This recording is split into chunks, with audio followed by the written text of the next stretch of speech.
Welcome to this session from Dubai to Baku, Driving Climate Finance. My name's Sagarika and I'm at the Climate Champions. We've just heard from the COP28 champion, Her Excellency Razan, on the outcomes from Dubai. But now as we look ahead to Baku, many topics are on the table, including a new finance goal, and how Asia will rise to the challenge. Asia holds many opportunities. We've seen this in green bonds. Asia is also impacted tremendously by climate change and contributes enormously to global growth, as noted in a recent IMF report. So we're going to probe some of these topics as we focus on the region and the year ahead. And I'm delighted to have with me two excellent experts from the Securities Commission of Malaysia. With me is Azreen Idayu Zainal, who's the General Manager in the Sustainability Department of the Securities Commission of Malaysia, and also with me from Standard Chartered Bank, Dr. John Merton, CMG, who's a Senior Sustainability Advisor within Standard Chartered Bank's Chief Sustainability Office, and he was previously a Senior Diplomat. Welcome, Azreen. Welcome, John. Thank you. So, Thank you, John, Sagarika. I wanted to start with you first. So, as the UK government's former top envoy, you oversaw the World Leaders Summit part of COP26 a few years ago. Tell us, how's the level of interest and engagement from ASEAN countries in relation to climate change changed since then and COP26? I've seen a very significant increase in engagement on climate issues, particularly in the ASEAN region, since I began working as the COP26 envoy back in 2019. And that ran through the COP process and has been continuing since. And I'd say it's driven by a number of factors.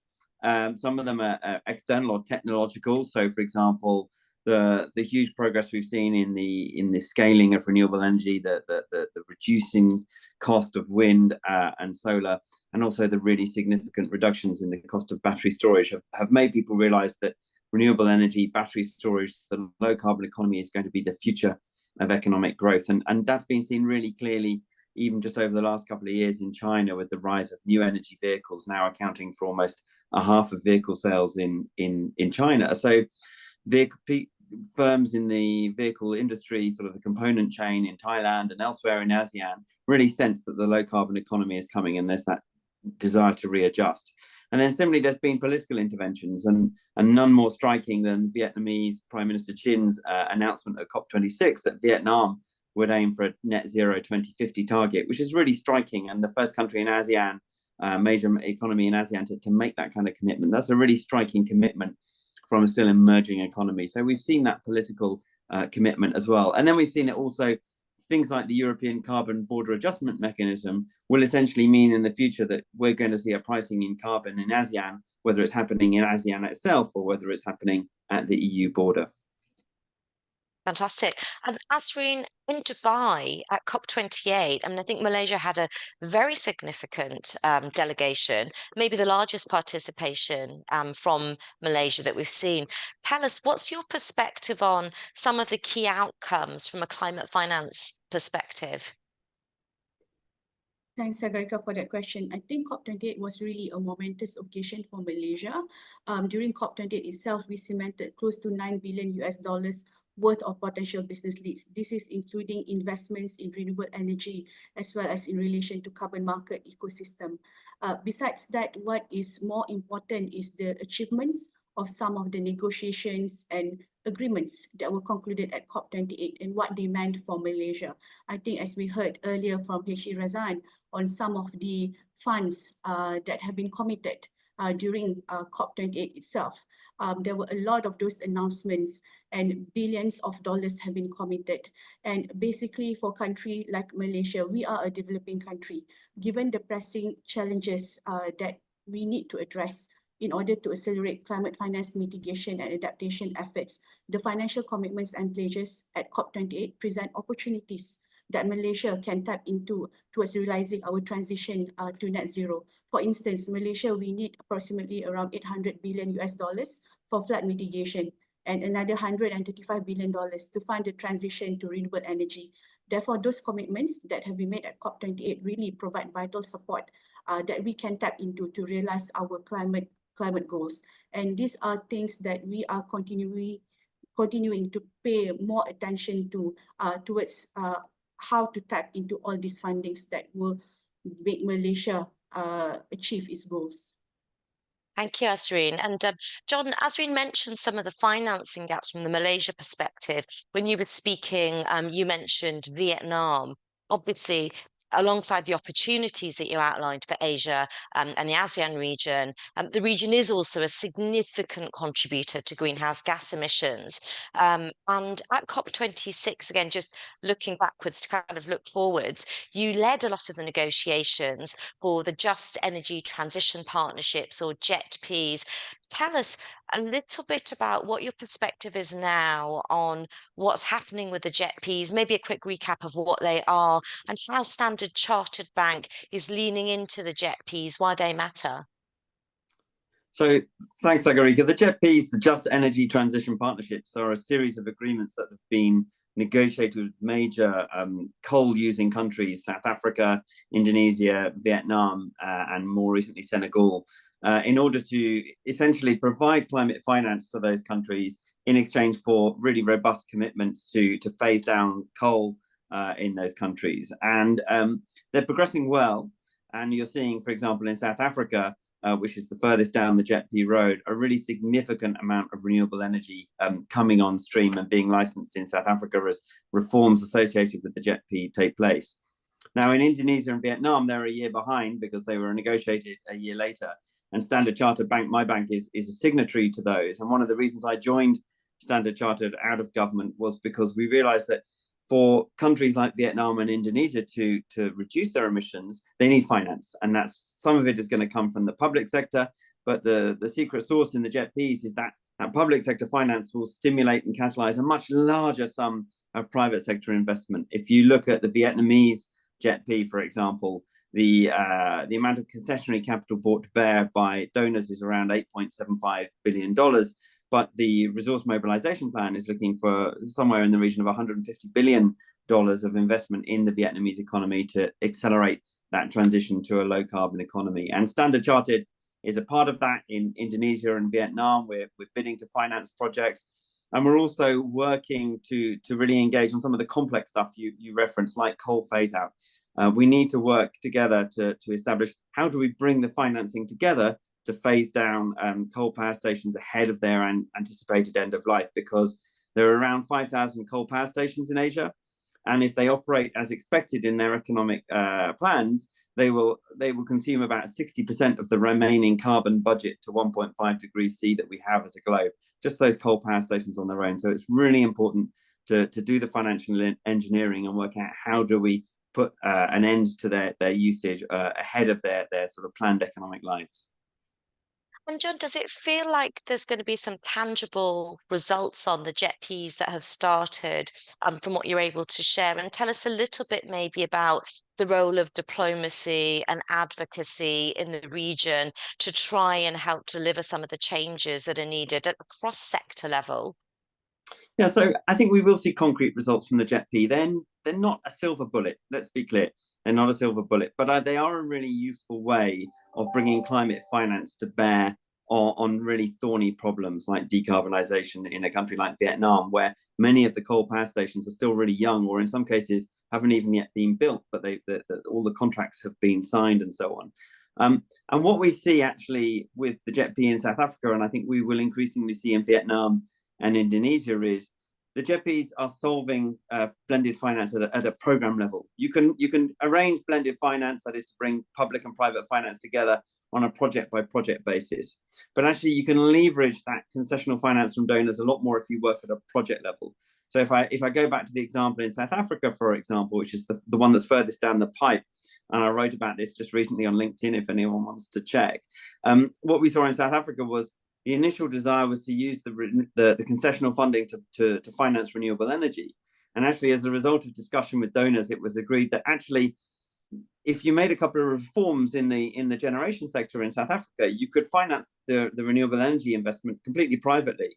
And then you could conserve that concessional capital for supporting communities which were going to be affected by the early closure of coal mines and coal power stations. And in a similar way, you're looking at that kind of tension between the provision of finance and reform in order to catalyze the most possible private sector investment that you can using the concessional capital that's available.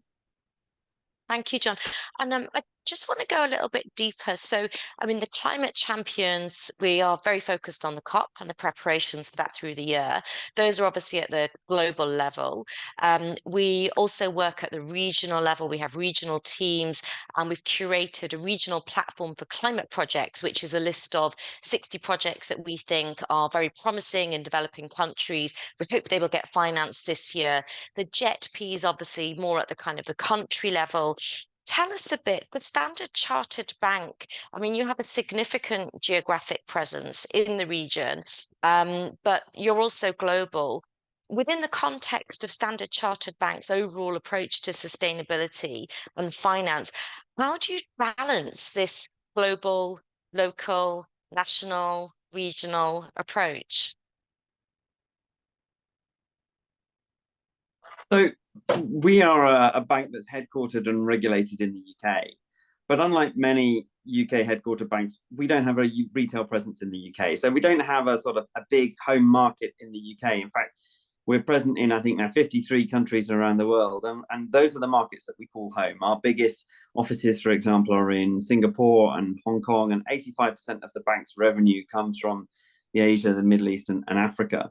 And therefore, we have a tension, as you've identified, between some of the regulatory pressure we face from the UK, where we're headquartered, and some of the experiences we observe in our home markets. And that ranges from things as simple as carbon accounting, for example. We have to use proxy measures in many of our markets for the carbon that we're financing, the emissions that essentially our financing causes, because the raw data isn't simply available in some of the markets in which we operate. So we're really sensitive to that.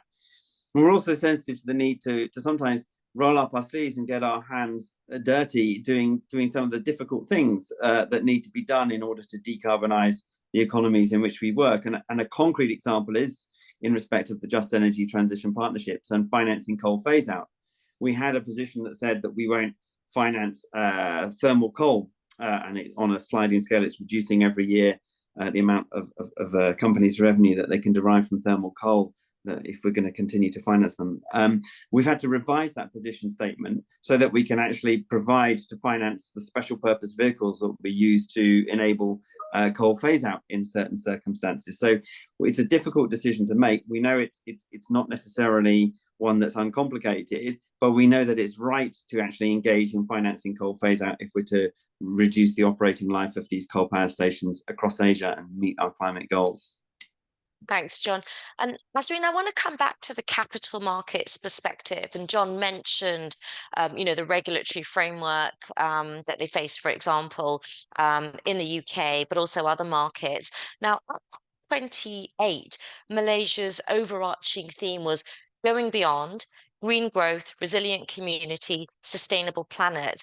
Could you just share with us a bit how you've been leveraging capital markets for this vision and strengthening the regulatory framework to help provide the enabling conditions for climate finance and green investments, particularly in the Malaysian market? Thanks, Sagarika, for the question.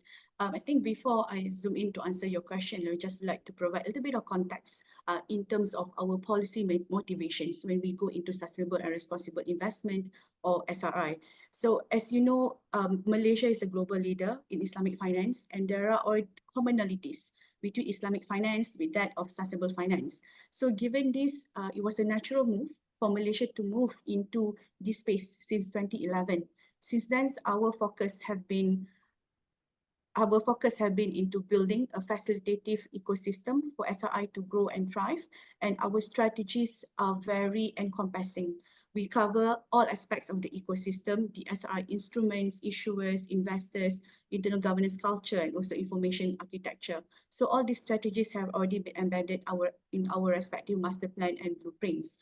And one of the notable efforts that we've done is in relation to the introduction of SRI Sukuk framework in 2014, which is a significant milestone as the framework integrated green, social, and sustainability financing principles within the Islamic capital market framework. And under this particular framework, it saw the issuance of world's first green sukuk in 2017 for the financing of a renewable project. And since then, the framework has been used to finance more than $6 billion of various projects, including renewable energy, green building, affordable housing, education, waste and water management, and many others. All these are projects that are important for Malaysia towards achieving its climate goals. And more recently, we introduced SRI-linked Sukuk framework. This is to facilitate companies in hard-to-abate sectors to transition. And all these frameworks and guidelines that we have put up there are aligned with the global principles and also regional standards. This is very important for us to ensure that our frameworks are interoperable with other regional and also with the regional and also international principles. Within the fund management space, we were the first regulator to introduce a dedicated guidelines to facilitate development of sustainable funds.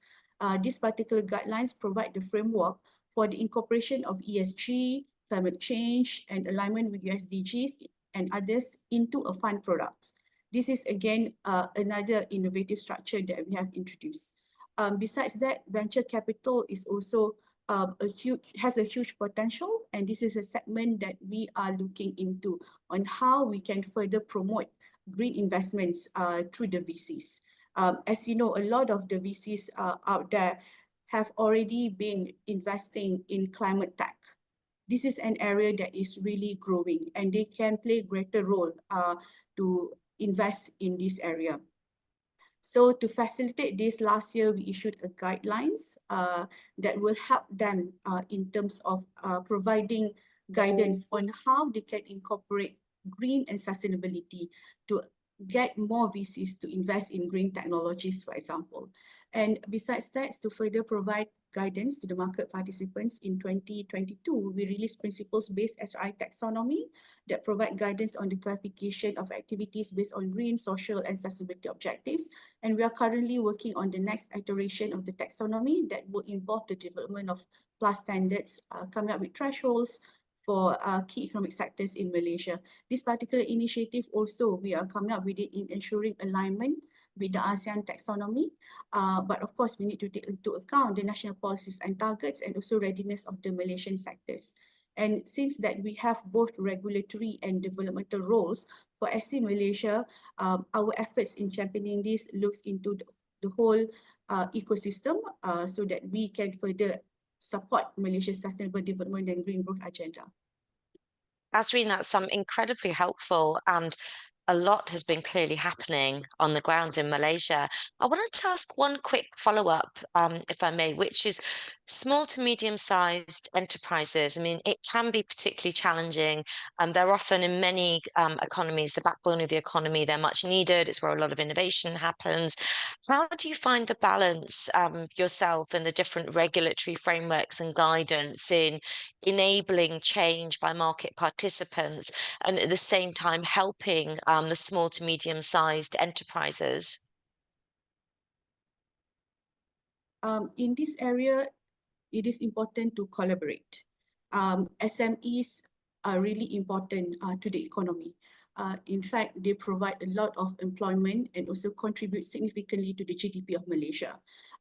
That's why in terms of promoting or encouraging SMEs to go into green and sustainability space, we need a lot of collaboration with the relevant stakeholders. We need a lot of capacity building and awareness building among the SMEs as well.